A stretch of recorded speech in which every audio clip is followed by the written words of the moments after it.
Mike Everett, and this is my mare Ginger. She's getting a little tired of standing here with me.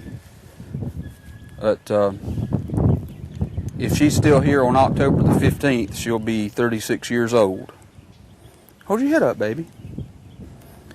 When I was 13 years old, we bought a horse that was her mom, and she was already in foal with Ginger. And several months after that happened, Ginger came along. And not too long before it was time for her to be weaned, her mother was struck and killed by lightning. And I finished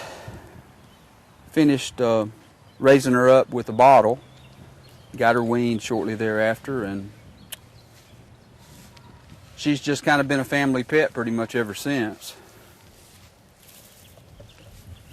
Her mother was a registered Tennessee walking horse that I pretty much just treated like an Indian's horse. I rode her almost every day, but it was normally just bareback riding. I was more of an Indian than a cowboy.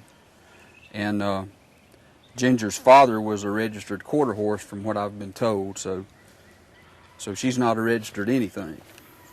And she's a little on the small side, and of course now age has caught up with her. She's got some pretty painful arthritis in her hips, and her weight doesn't stay on her very well, but we're proud to have her, and I'm kind of thankful every day that she's still around. I think she's finished her lunch and she's ready to get back to regular horse business. I'm not an expert on it. I've been told that there are horses that have lived older than the age of 36, but I think it's kind of outside the norm. I think about 3 weeks away from electing Jimmy Carter president. Of course, I was too young to participate in that, but I remember all of those affairs. And now on Christmas Eve, I'll be 50 years old, so I really can't. It's really difficult to remember a time in my life, since I was a pretty young fella, that she wasn't part of the family. So I know the day's coming when she won't be here anymore, but I hope it won't be anytime soon. But it's really going to be strange to not have her around twice a day, because grass and hay and that kind of thing just kind of goes straight through her system. It's really hard to keep weight on her. We've had to do a lot of experimentation with feeds and stuff to try to get her to not just waste away. And so we have to feed her year round, and just because of the social situation with them, they have to pretend like they're getting fed every day. So they get a little taste every day, twice, when I feed Ginger, but they pretty much do fine on the pasture grass. But if we didn't feed Ginger, she wouldn't be around long.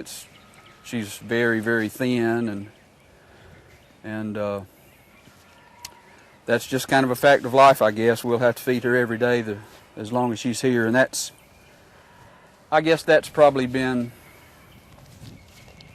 maybe a 5 or 6 year situation. I think it was about that long ago that we noticed that she just really wasn't keeping weight on in the summertime. And they normally get fat in the summer because horse is kind of like a cow. They just like to eat all the time, and with all the green grass around in our part of the world, they just get fatter and fatter. And that changed with Ginger several years ago, so I think we finally hit on some feed and stuff that'll help her to get along. But other than the arthritis in her hips, she's really in pretty good shape.